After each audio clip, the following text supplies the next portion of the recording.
সূর্য যখন উঠে তখন শক্তিমত্তা নিয়ে উঠে, দুপুর পর্যন্ত মারাত্মক বীরত্বপনা থাকে, তার ঝাল থাকে অনেক, কিন্তু দুপুরের পর থেকে তার পতন শুরু হয় এবং শেষ পর্যন্ত গিয়ে সে ডুবতে বাধ্য হয়।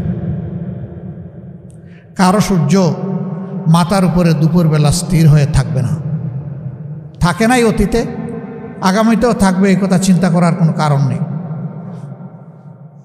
তবে হ্যাঁ, যদি কোনো সরকার জনগণের অভিপ্রায়কে সম্মান করে চলে, তাহলে সেই সরকার মানুষের মনোজগতে শক্ত আসন বা ভিত্তি গড়ে তোলে। আর মানুষের অভিপ্রায়কে যারা অপমান অগ্রাহ্য করে, জনগণ তাদের অন্তর থেকে তাদেরকে ঘৃণা করে প্রত্যাখ্যান করে, এমনভাবে প্রত্যাখ্যান করে যে শেষ পর্যন্ত এই সৎসাহসটাও থাকে না যে নিজের দেশে আমি থাকি, আমি ফেস করি, দেশ ছেড়ে পালাতে বাধ্য হয়। আমরা একটা মুসলিম সংগঠন, আপনারা জানেন 24 সালের 1 আগস্ট আমাদেরকে নিষিদ্ধ ঘোষণা করা হয়েছিল। আমরা এটাকে সাথে সাথে প্রত্যাখ্যান করেছিলাম।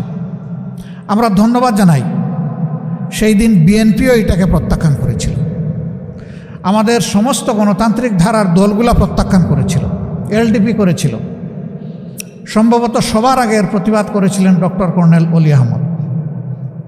একে একে সবাই করেছে। আমরা সবার কাছে কৃতজ্ঞ, ঋণী, এটিই গণতন্ত্রের চেতনা। কিন্তু আফসোস, আমাদেরকে নিষিদ্ধ করেছিলেন নিজের গদিকে একদম নির্ভেজাল করার জন্য, নিরাপদ করার জন্য। কিন্তু 1, 2, 3, 4 এই 3 দিনেই মজা লুটেছেন। 5ম দিনে দুপুরে রান্না করা ভাত ফেলেই চলে যেতে হয়েছিল। This is reality. এখানে আমাদের কোনো হাত নাই, সমস্ত হাত আল্লাহ তাআলার কুদরতের হাত, মহাশক্তিশালী আল্লাহর হাত। এই আল্লাহর উপর যাদের বিশ্বাস আছে, কোরআনের ওই আয়াতের উপর যাদের বিশ্বাস আছে, তুতিল মুলকা মান তাশা ওয়া তানজিউল মুলকা মিম্মান তাশা, তারা যেন ভুলে না যায় যে সমস্ত শক্তি, কর্তৃত্ব মানুষের হাতে নয়, আল্লাহ তাআলার হাতে। মজলুমের আহাজারি যখন বাতাসকে ভারী করে ফেলে, আল্লাহ তাআলার সাহায্য তখন জমিনে নেমে আসে। কি হলো? মজলুম ছিলেন, এখন জালিম হতে যাচ্ছেন কেন? একটা ইনোসেন্ট ছেলে আলিফ, আমি তাকে দেখতে গিয়েছিলাম হসপিটালে। তার মা মানসিকভাবে ভারসাম্যহীন, বাবা অ্যাক্সিডেন্ট করে ওকে যে পড়ে আছেন বিছনায়। একটা মাত্র ভাই, সেও খুব সাউন্ড মনে হলো না। এই ছেলেটা ইন্টারমিডিয়েট পরীক্ষার্থী আগামীতে, সে একাধারে লেখাপড়া করে, টিউশনি করে, তার পরিবার চালায়। এই ছেলেটাকে রড দিয়ে পিটিয়ে তার চোখ শেষ করে দিলেন, দুনিয়া দেখার আলোটা নিভাই দিলেন। তো চোখ তো শেষ করেছিল, শেষ হাসি না, আপনারা আবার শুরু করলেন কেন? হ্যাঁ, পাটোয়ারি একটু গরম বক্তব্য দেয়, মাঝে মাঝে অনেকের কষ্ট হয়। সে নরম সুরে বলেছে, আমি আর গরম বক্তব্য দিব না, কোনো বক্তব্যই দিব না, শুধু আলিফের চোখটা ফিরিয়ে দেন মাননীয় প্রধানমন্ত্রী। পারবেন? চোখটা ফিরিয়ে দিতে পারবেন?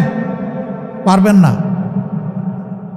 নিরীহ একটা ছেলে, সে কি হাতে অস্ত্র নিয়ে কাউকে মারতে এসেছিল? তার নেতৃবৃন্দকে আঘাত করা হচ্ছে, আক্রমণ করা হয়েছে। তার আবেগ এবং দায়িত্ববোধের জায়গা থেকে তাদেরকে প্রোটেক্ট করার জন্য সে এগিয়ে এসেছিল খালি হাতে। তাকে শেষ করে দিলেন কেন? এই নির্বাচন হওয়ার পরে দুঃখজনক, বর্তমান সরকারি দলের হাতে আমার 4 জন সহকর্মীকে জীবন দিতে হয়েছে। কেন এটা শুনতে হবে? কেন এটা দেখতে হবে? জায়গায় জায়গায় হামলা শুরু হয়েছে, মামলা শুরু হয়েছে। আশ্চর্য! আপনারা মারলেন, মব সৃষ্টি করলেন, লোকদেরকে বন্দি করে রাখলেন, চোখটা কেড়ে নিলেন, তারপরে আবার উল্টো তাদের উপরেই মামলা দিলেন। কি মামলা? যে তারা আইফোন ছিনতাই করেছে। ধন্যবাদ, অন্তত একটা দামি ব্র্যান্ডের ফোনের ব্যাপার বলেছে। তারা সেখানে আইফোন ছিনতাই করতে গিয়েছিল। তো সেদিন আমি বলেছিলাম যে আপনারা তো হুবহু দেখে ওই দিকেই হাঁটছেন। ফ্যাসিস্ট আমলে আপনাদের বর্তমান শিক্ষামন্ত্রীর বিরুদ্ধে বেনেট ব্যাগ ছিনতাইয়ের মামলা দিয়েছিল। তা আপনারা